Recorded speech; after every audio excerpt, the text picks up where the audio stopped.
নমস্কার বন্ধুরা, আজ আমি রান্না করব তরমুজ। তো আমরা খেয়েছি, তরমুজের যে নিচে সাদা অংশটা থাকে সেই সাদা অংশটাকে রান্না করব। তা সেটা ছাড়িয়ে গুছিয়ে নিয়েছি। গুছিয়ে নেওয়ার পরে যে মাছের মাথা ছিল ঘরে, সেই মাছের মাথাটা ভেজে নিচ্ছি। কড়াইতে তেলে দিয়ে মাছের মাথাটা ভেজে নিলাম। ভাজা হয়ে গেলে পরে মাথাগুলো সব তুলে নিয়ে কড়াইতে তেলের মধ্যে গোটা জিরে দিয়ে দিলাম। গোটা জিরে দিয়ে আলু দিয়ে দিয়েছি।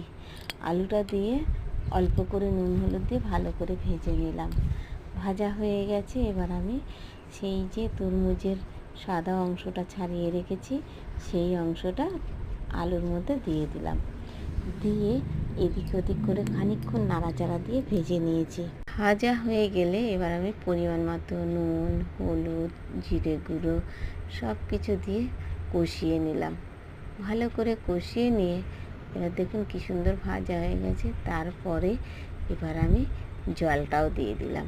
জলটা দিয়ে তারপরে 3টে কাঁচা লঙ্কা দিয়ে দিয়েছি তরকারিটার মধ্যে, দিয়ে ঢাকনা চাপা দিয়ে দিলাম। ঢাকনাটা চাপা দেওয়া হয়ে গেলে 5-7 মিনিট মতো ফোটার পরে দেখি কাঁচা লঙ্কাটা সিদ্ধ হয়ে গেছে। শিলে বেটে নিলাম। শিলে বেটে নিয়ে তরকারিটার মধ্যে দিয়ে দিয়েছি। আবার এদিকে মাছের মাথাগুলোও আগেই দিয়ে দিয়েছিলাম।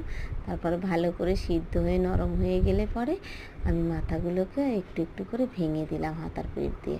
দেখি তরকারিটা একদমই হয়ে গেছে। আর আপনারা এরকম তরকারি করে খেয়ে দেখবেন, খেতে খুব সুন্দর লাগে। আমি তো আজ রান্না করেছি, রান্না করে খেয়েও দেখেছি, খেতে খুব অপূর্ব সুন্দর হয়েছে। আপনারা এরকম নতুন নতুন ভিডিও পেতে হলে আমার চ্যানেলকে অবশ্যই সাবস্ক্রাইব করবেন।